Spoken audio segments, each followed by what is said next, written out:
Om Swastiastu. Jadi pada video kali ini kami akan menjelaskan proyek UAS kami, yaitu tentang website sejarah atau yang kami beri nama dengan Historia. Nah, sebelum itu izinkan saya untuk memperkenalkan anggota dari kelompok kami. Dari saya sendiri, Inyoman Widiam Rizky Samkayana, NIM 2215101025, dan ada teman saya, Jadi Bagus Nugraha, NIM 2215101019. Nah, masuk ke project dari eh, website kami. Jadi langkah yang pertama adalah menginstal atau menghosting file dari website sejarah kami. Nah, langkah yang pertama adalah menyiapkan sebuah file yang kami beri nama yaitu Docker file yang isinya dan gunanya adalah untuk menginstal sebuah web server, dan web server yang kami gunakan itu adalah Apache. Terdapat juga beberapa dependensi lainnya di dalam sebuah Docker file ini. Kemudian yang selanjutnya adalah membuat sebuah Docker min compose.yml. Nah, Docker compose.yml ini berisi eh, service atau layanan dari Docker. Nah, di mana yang pertama kita menyiapkan atau membuat sebuah layanan kontainer, kemudian yang kedua untuk MySQL database-nya, dan yang ketiga untuk PHP MyAdmin-nya. Nah, untuk kontainernya kami beri nama Historia dengan isi atau filenya web min sejarah yang sudah terlihat pada video. Kemudian MySQLDB yang menggunakan database yang bernama db_sejarah dengan port 3306 dengan PHP MyAdmin yaitu latest. Nah, langkah yang pertama adalah membuat atau memasukkan sintak Docker Compose Build. Nah, Docker Compose Build ini adalah untuk membuat sebuah file Docker yang nantinya berisi sebuah file yang tadi sudah kita buat di Docker Compose YML. Nah, nantinya akan berisi PHP-MyAdmin, kemudian MySQLDB, dan juga Historia. Nah, kemudian langkah selanjutnya adalah Docker Compose Up. Nah, Docker Compose Up ini adalah langkah untuk menjalankan atau merunning hosting dari website sejarah kami. Ketika kita klik Docker Compose Up, maka akan menjalankan sebuah sintaks, dan kita tunggu sebentar. Kita lihat pada Docker Desktop, file dari Docker yang telah tadi kami buat itu akan terunning. Nah, langkah yang pertama adalah membuat kita bisa melihat dari web service-nya terlebih dahulu dengan localhost 9000. Nah, maka akan tertampilkan forbidden karena eh, ini merupakan root dari website kami. Jika kita menggunakan localhost 9000/public, maka akan ditampilkan sebuah landing page dari Laravel yang kami gunakan, yaitu Laravel 11. Nah, akan terlihat landing page dari Laravel 11. Nah, masuk ke website kami yaitu menggunakan localhost 9000/public/home, maka akan masuk ke landing page dari website sejarah kami. Di website sejarah kami itu terdapat sebuah header yang berisi nama website kami, kemudian ada menu home, kategori peta histori, ada sign in dan juga sign up. Terdapat slider beberapa sejarah di sini, dan juga terdapat monumen-monumen, terdapat daftar sejarah yang ada. Nah, kemudian kita juga bisa sign in dan sign up di sini. Kita bisa mulai dari sign up. Nah, bisa terlihat terdapat menu sign up, terdapat juga menu sign in di sini. Nah, untuk detail dari sign in dan sign up itu akan didemokan oleh teman saya melalui pengujian di Postman. Nah, mungkin kita bisa masuk ke bagian back end-nya. Nah, ini kan merupakan front end. Nah, kita masuk ke menu back end-nya.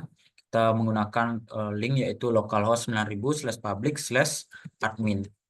Akan masuk ke menu login terlebih dahulu sebagai admin. Karena tadi saya sudah login, maka akan langsung masuk ke menu backend kami. Nah, backend kami ini terdapat sebuah tampilan yang terdapat CRUD, yaitu create, read, update, dan delete. Nah, kita bisa mulai dengan mendemokan create terlebih dahulu dengan mengklik tombol tambah. Nah, maka akan terdapat form dari kita untuk menginputkan daftar sejarah. Kita bisa mulai dengan nama sejarah, mungkin eh, peristiwa Jageragu. Nah, subjudulnya mungkin Desa Jagerage. Kemudian kategori sejarahnya mungkin daerah.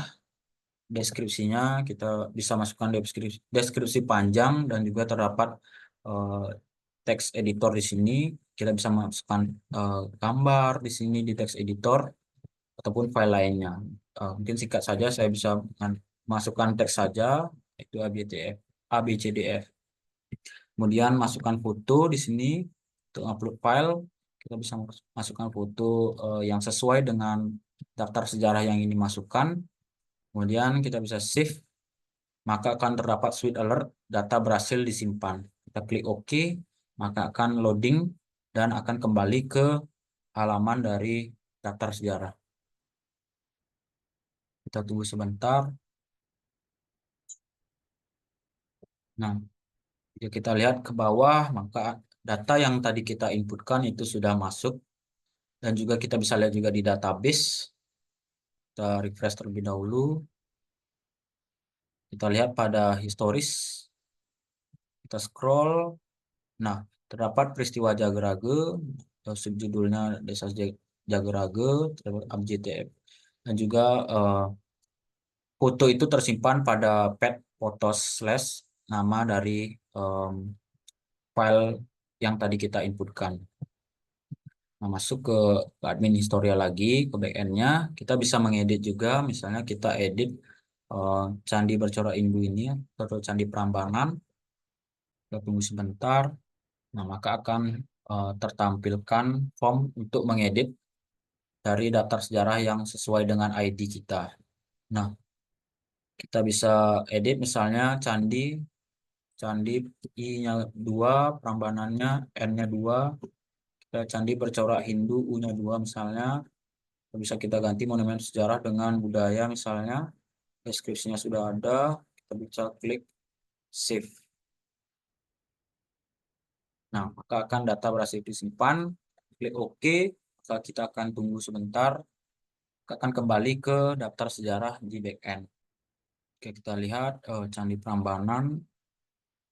Nah, Candi Prambanan I-nya 2, N-nya 2, Candi Bercorak Hindu U-nya 2. Maka update berhasil.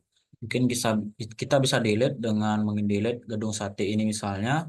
Kita klik delete, maka akan terdapat sweet alert yang berguna untuk mengkonfirmasi admin apakah data itu benar-benar ingin dihapus.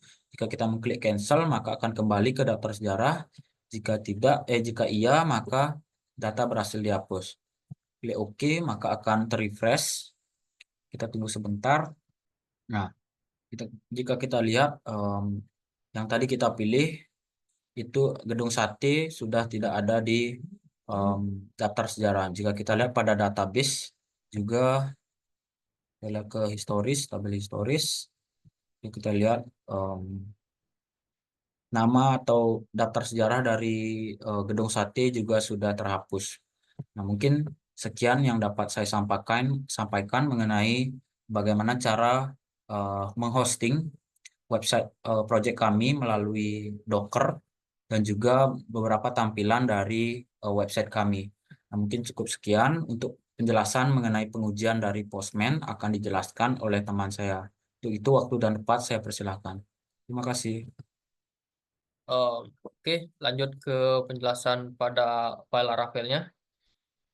Yang pertama di sini ada out controller yang terdapat pada folder controller. Nah, controller ini berfungsi digunakan untuk menangani logic pada aplikasi yang terkait dengan perintah HTTP. Contohnya pada Postman dan lain sebagainya. Berikut salah satu contoh controller yang kami buat. Sini terdapat out controller. Di sini berfungsi untuk registrasi seperti registrasi, login, em, dan sebagainya. Nah, pada new password controller ini berfungsi untuk forgot password dan reset password. Nah, pada data controller di sini difungsikan untuk menginput sejarah, data-data sejarah yang akan diinput oleh admin. Nah, lanjut pada model. Sini terdapat model history. Nah, model history ini, model ini adalah representasi dari tabel database controller yang berfungsi untuk berinteraksi dengan data di dalam tabel tersebut, seperti itu. Sini terdapat history, ada kategori, dan ada user. Oke, user ini nanti digunakan untuk menyimpan eh, email dan username login pada Postman. Nah, lanjut ke root. Di sini kita rubah root API-nya. Di sini kita em, hubungkan ke controller, data controller dan out, dan new password controller tentunya. Di sini masing-masing berfungsi untuk registrasi, login, forgot, dan reset. Lalu pada data controllernya, di sini difungsikan untuk melihat kategori, daftar, dan lain sebagainya. Oke, masuk ke env atau environment. Di sini kita ubah DB connection. Di pada database ini, pada bagian database ini kita rubah, kita samakan pada database yang kita buat pada PHP admin, dan juga di mail. Nah, mail ini difungsikan untuk kita forgot password nanti.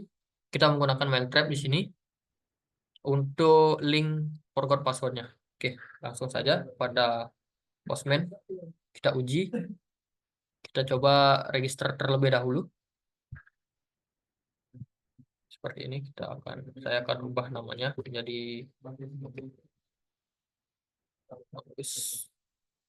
lalu emailnya saya rubah menjadi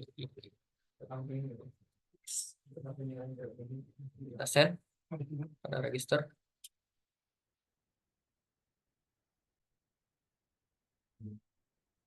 Oke, statusnya sudah true, berarti registernya sudah berhasil seperti yang dijelaskan pada teman saya tadi. Lalu kita masuk ke login.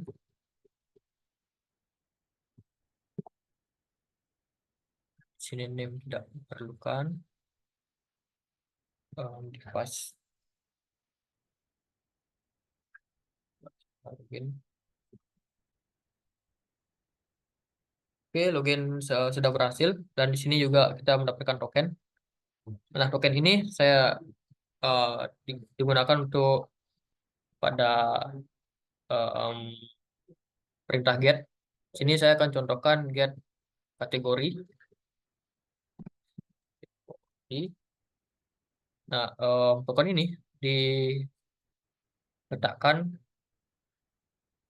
pada header atau di authorization. Kita rubah ke barrier token. Kita masukkan tokennya di sini. Jika tanpa token, dia akan seperti ini.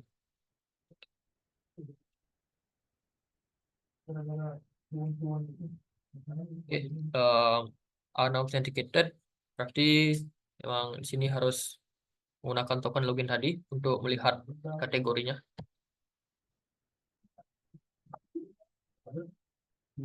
Oke, di sini terdapat kategori peristiwa, tokoh penting, daerah, budaya, dan monumen bersejarah. Nah, untuk root yang lain sudah dijelaskan tadi oleh teman saya pada hosting Docker tadi. Nah, di sini saya akan langsung saja pada forgot password. Sini kita ubah menjadi post. Lalu pada forgot password ini kita akan cek database. Saya akan mengubah password pada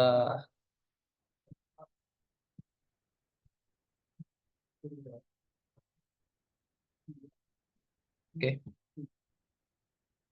Ini pada email mangrizky@gmail.com, karena kebetulan saya juga lupa passwordnya. Saya akan forgot password. Tidak perlu, ini tidak perlu. Kita send.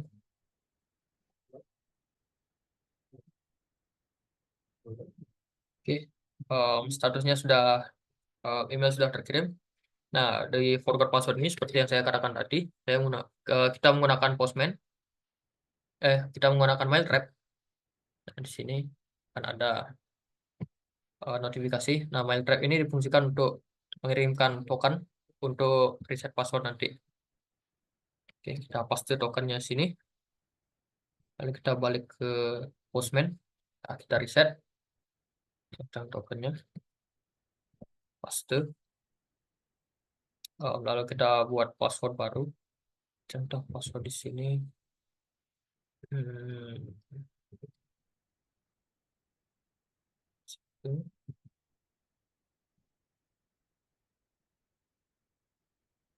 Oke, password sudah terisi, token juga sudah terisi, dan sini kita rubah menjadi reset password.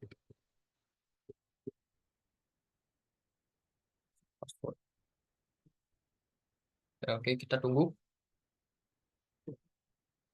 Kita tunggu reset password ini mungkin agak lama. Oke, password sudah berhasil di reset. Message-nya terdapat password reset successfully. Nah, jadi untuk web service ini sudah bisa digunakan dan sudah terhosting juga. Oke, sekian presentasi dari kelompok kami. Apabila ada kesalahan kata, saya mohon maaf. Saya ucapkan terima kasih.